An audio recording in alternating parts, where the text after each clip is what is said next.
MindsEye is here and it is fantastic. It is one of the best games I have played all year, and I must say that I do not understand the toxic hate from these toxic gamers towards this fantastic game. Let me tell you something, this game has combat, this game has vehicles, this game even has an open world that you will never interact with. That is what I expect from a top class quadruple A game. To all you internet bullies, give me a good reason why this game sucks. That's right.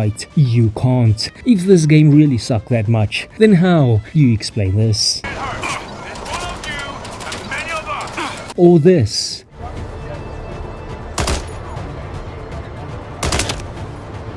Or even this? Pepino!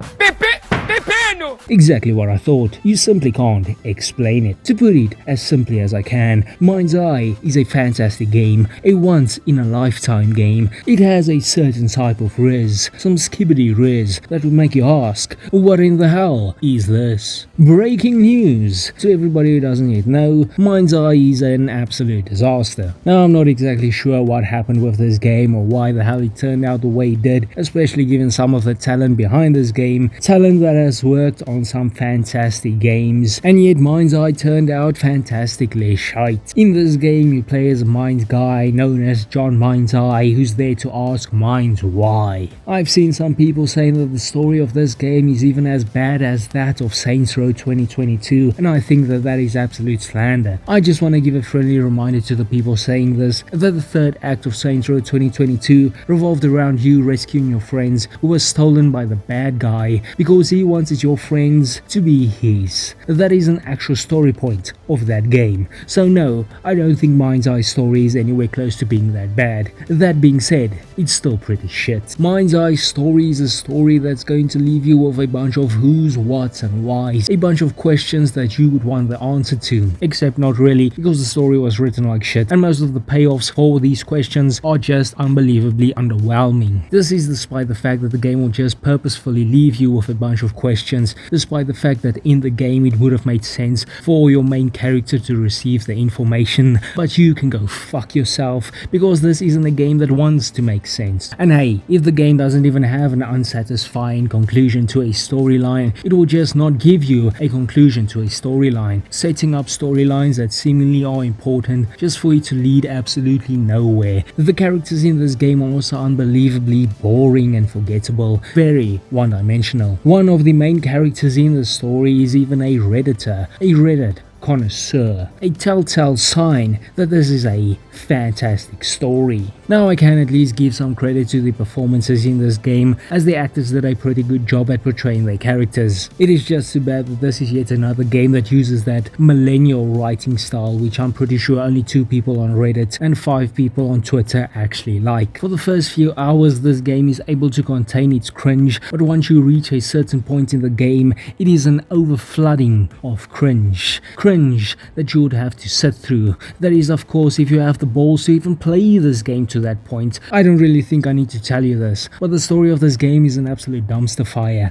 and despite that, I still think that the story of this game might actually be the best part of it. Now, the gameplay of MindsEye has been compared to that of mediocre games from the 2010s, which I think is an unnecessary insult to mediocre games from the 2010s. Now, the gameplay of this game is so unbelievably boring and mind-numbingly dull that I would absolutely recommend it to you if you have insomnia. This game lacks some very basic abilities that ever since cavemen discovered how to program was in every single third-person scooter game out there. I am talking the ability to shoot out of cover without aiming, the ability to combat roll, or even the ability to melee. Yes, this is in fact a third-person shooter game that doesn't even allow you to melee enemies. These aren't exactly revolutionary mechanics that you wouldn't expect in a third-person shooter game, and yet MindsEye just doesn't have any of them. However, the biggest problem with the gameplay in this game is the combat itself. The enemy variety is non-existent in this game, and enemy AI is absolutely terrible. Terrible in the sense that, holy crap, is it even true that any of these people worked at Rockstar before? And of course, it is this terrible enemy AI that plays into the biggest problem with this game's combat overall, and that is the fact that it simply lacks intensity. Enemies just kind of wander around real slowly and shoot at you do with like 30% accuracy. And then of course there is the fact that the guns in this game absolutely suck due to the fact that they all feel like shooting BB guns, which is all due to its terrible sound design and animations. That makes the shooting in this game feel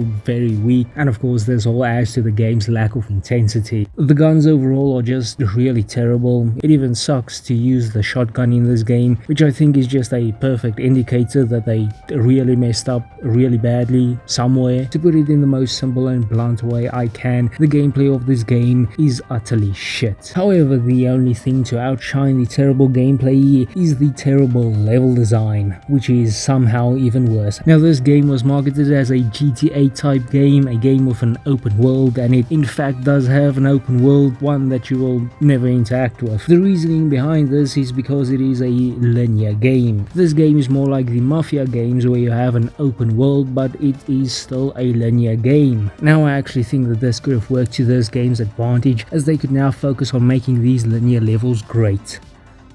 They didn't make the linear levels great. The levels in this game consist of you driving around for way too long, while a bunch of NPCs will constantly call you and tell you to hurry up. Turret-like sections where you're shooting a bunch of enemies around you, driving around for way too long, combat sections that go on for way too long or are simply not long enough, driving around for way too long, using your drone in a mission, or driving around way too long in a flying vehicle. Some of the most boring and tedious tracking missions that you can find in a video game. And I don't know if I've mentioned this, but this game really likes it when you drive around for sometimes way too long. There's just way too much driving in this game. The level design of this game is extremely outdated, and it is generally just annoying to even complete these missions. This game is extremely linear, and even deviating slightly off the given path, you will fail. This game has some of the worst checkpoints that I've seen in a game in quite some time, and the layout of these levels are abysmal as well. In my opinion, the level design of this game is the worst part of it, and I think that is down to the fact that you're basically doing nothing within these levels. Busy work disguised as actual activities is not going to fool me into thinking that I'm actually having fun, and when you finally do get something to do, it is the terrible combat. Now, do you think that these three components are the main problems with this game? But this game has way more problems than just the gameplay, story, and the level design. A very quick rundown of some of the other problems in this game is the fact that the game looks like ass and runs like ass. The game's soundtrack is absolutely terrible, especially the combat music, which I don't even know how to describe it. The heat detection is very obnoxious and distracting, as it covers up like a third of your screen every time you bloody get hit. And of course, the game is filled with bugs. If you have made it to this point in the video, I think it is very clear what I think about MindsEye, and that is of course that this game is an absolute masterpiece, a 10 out of 10, best game ever made. So fantastic. MindsEye is a game that made my mind cry.